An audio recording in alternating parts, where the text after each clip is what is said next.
Hi there everyone and welcome into this week's market update. Don't forget that any advice contained within this presentation is general only, so it isn't tailored to your particular circumstances and you need to decide for yourself what is appropriate to you. Okay, so our market edged out again today. It's 3 days in a row we've kind of just edged higher here. It does look likely that we're still stuck sideways overall though. So look, at this point guys, we had a decent pullback last week. We tested the uptrend and we have a bit of upward momentum here. I guess right now at the moment we're eyeing off this 71 level once again. We're back testing 71. This is a bit of deja vu. Once we break through 71, things will be looking quite bullish once again. There's probably not much else to say technically. Short-term indicators are come back into the oversold area, so the likelihood of a break higher for me is getting pretty high, although I do suspect we may just sort of really whip around here for a little while longer before we see that big break higher. The interesting markets really are right now is in the US. Okay, so looking at the Nasdaq in particular, that actually saw a proper May pullback. Okay, so we saw that stay away May pullback happen more in that high growth Nasdaq type space. The Nasdaq overall is about 8.5% fall to its lows here. We came and found the long-term uptrend, but we're still kind of a bit stuck here in a pennant. What we're looking for is a break out of this pennant to the upside on the Nasdaq. That gives us a good indication then that growth space is coming back into favor, and we could see a push back up towards the top of that channel in the near term. The S&P 500 though obviously didn't see as much of a pullback, and that is because the S&P 500, 50% of it really is around that growth space, that Nasdaq type stocks. So half of the weightings on that market are around tech, discretionary, and communication services. The other half is in the value space, so materials, financials, and energy, and those types of areas. So value's held strong while growth in the Nasdaq type stocks have fallen. Therefore, the S&P 500 has held up a lot better than the Nasdaq. So they're the differences, guys. So when you're looking at the Nasdaq, you're looking at more those techie type companies, high growth, that type of stock. Whereas the S&P 500 is a good 50-50 mix between growth and value. Okay, so moving forward, value versus growth. Okay, so value in our mind will outperform this year, where growth outperformed the last quite a few years. The reason for that is basically coming out of COVID restrictions as the economies around the world reopen, as we start seeing that transition into recovery mode. The more we see that, more we're going to see the demand for commodities, the more we're going to start seeing, hopefully loan demand pick up, all that sort of jazz.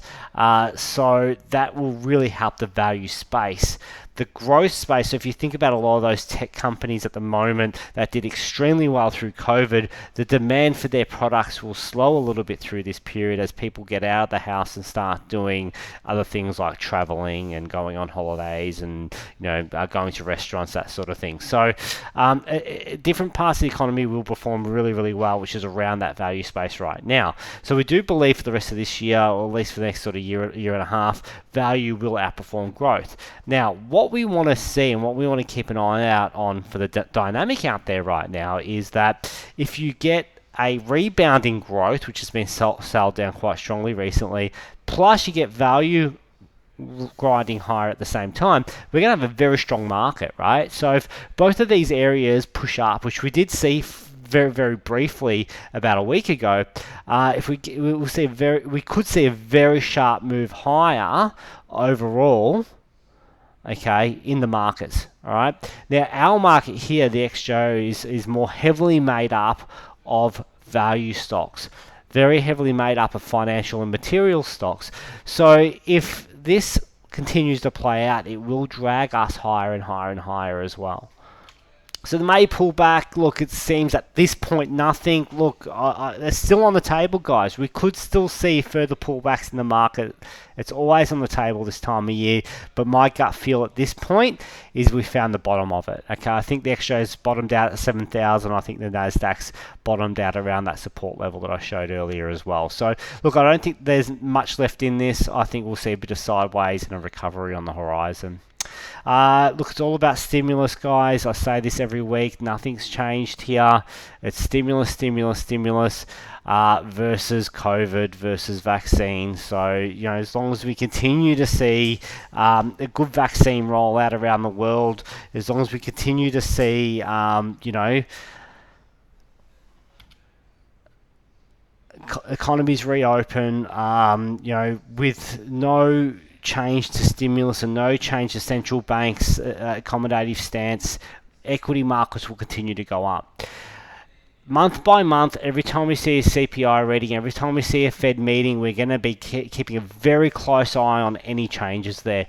If we start to see a bit too much inflation and a change in tonality from the Fed, that's where we could see a big pullback, right? So we're always keeping an eye on the risk of the market pulling back. At this stage, I'm not seeing any alarm bells, okay? Not in the short term anyway. We need to keep an eye on that inflation reading. If that keeps spiking out of control, that's going to have people fearful. My opinion is the inflation's temporary. We'll see a few months of strong inflation and it'll start coming back down. The strong inflation is just a rebound from the weakness of last year. Okay, so it's not like, you know, we're seeing crude back to $100 or something like that. Crude is just at the same levels as it has been for the last few years, guys. Okay, so the inflation in some parts of this is just really around the recovery. The other flip of the coin, the other side of it is there is a few other areas where you know, there is supply issues. Okay, so you got to take that into account as well, as COVID has created some supply issues which will be fixed up over the next few years. Where we will see real inflation moving forward, that will continue to stay high, will probably be around the metal space. Anything infrastructure related, as the next 2 or 3 years there's a lot of infrastructure projects rolling out, the demand for commodities is going to be high, and that's why we're so bullish the material sector at the moment. Iron ore is obviously worth mention. We saw that jump very, very strongly up to about just over 230 US a ton. It dropped back down to almost 200 a ton. Now it's rebounding back up again. So there's a lot of volatility around this space, guys. Look, at $200 or above, our miners here in Australia are extremely profitable and undervalued. Okay, so you know, if iron ore holds at these levels, even it is for the next few months, between now and August reporting, I do believe the miners will have a nice big run in them as well. Keep an eye on iron ore though. At some point it will come back down to earth. Okay, this is an extremely high price. I'm assuming a lot of the steel mills over in China won't be liking this for a too long a period of time, although they can pass a lot of these costs on, so they can absorb it as well. So it's an interesting space. All I will say is keep an eye on it. Fortescue Metals, BHP, Rio with iron ore up at these highs. Don't forget other metals are rising as well. So BHP has copper, and copper's extremely bullish right now as well. So BHP is probably my top pick fundamentally, but it is the more expensive of the three that I just mentioned. Okay, so but those three miners I'm still very, very bullish on medium term. Obviously pending what happens with iron ore. If iron ore starts crashing off, I will be getting out. Okay, but staying long until that happens.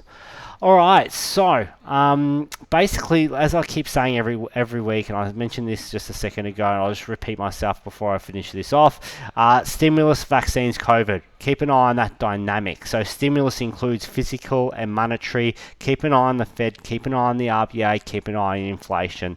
And we don't want to see any change in that stimulus at this point of time. Vaccine rollouts, that's also key to getting economies reopen quicker.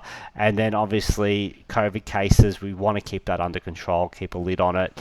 So that's the dynamic that you want to keep an eye on. Okay, at the moment, the dynamic is definitely lent towards a bullish market. Okay, we want to keep an eye on any changes in that dynamic, especially around the stimulus side. Okay, so any sort of tapering of stimulus may see a shock in markets. So just keep an eye on the Fed, keep an eye on that inflation. Okay, all right, that's enough from me. Thanks for listening in. Take care and bye for now.